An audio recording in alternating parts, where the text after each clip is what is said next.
Recorded Books presents A Soldier's Secret, the incredible true story of Sarah Edmonds, a Civil War hero, by Marissa Moss, narrated by Libby Mcknight. Chapter 1. The War Begins. Just a minute there. The recruiter stops me as I lean over to dip the pen in ink. You can enlist. I freeze. Can he tell?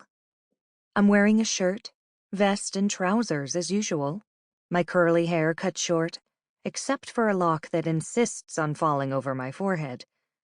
I brush it away nervously and meet the man's eyes. I've been passing for nearly 3 years now, but every new encounter still brings with it the same fear. I take nothing for granted. The key thing, I remind myself, is not to reveal anything, to act as normal as possible. I beg your pardon, I say, as if I haven't heard him clearly.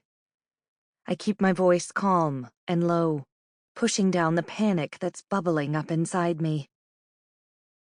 I know you love your country, the man says kindly, but you need to grow up a bit before you join the army. He looks at my peachy cheeks, free of any sign of a whisker.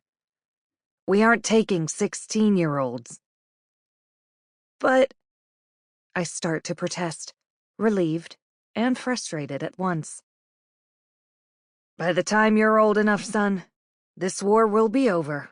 Now go on home. The recruiter takes the pen and passes it to the unshaven farmer behind me. Sure, he has plenty of stubble, whiskers to spare. My ears burn red with shame. I'm 19, plenty old enough. But with my soft skin and large brown eyes, I look more boy than man. There's no way for me to prove my age, no way to show my mettle. I want to argue even if I were 16, I should be able to enlist. After all, 3 years ago, when I really was that age, I got my first real job, the kind that pays every week, the kind that earns good money. I'd been doing odd jobs, chopping kindling, harvesting hay, nothing regular, going from town to town, when I ended up in Hartford, Connecticut. I admired the handsome main square with whitewashed buildings and maple trees all around it, all ordered and comfortable looking. I walked around the courthouse, the school, the dry goods store, wondering what kind of job I could find, when a sign in a window caught my eye. The neatly lettered placard advertised for a traveling book salesman. That sounded like mighty fine work to me. Getting to read all the books I wanted, roaming around to sell them, never staying in any one place for long. What could be better? I didn't wait, but strode right in and introduced myself to the stout, jowly man with thick pork chop sideburns behind the counter.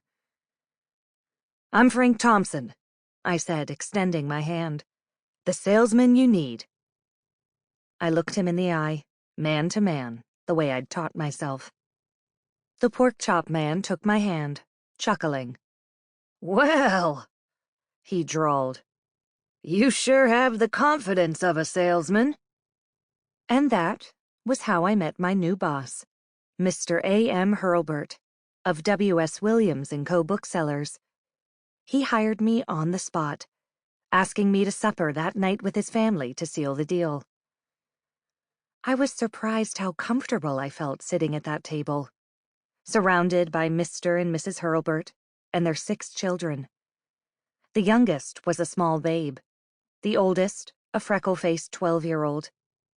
They shared jokes and stories, asked my opinion of everything from politics to player pianos.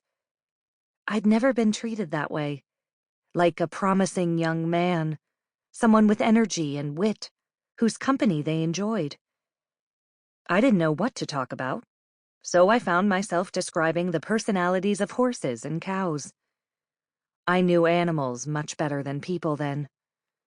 At first, I felt foolish, but the 5 boys, Ages 4, 6, 8. Sample complete. Ready to continue?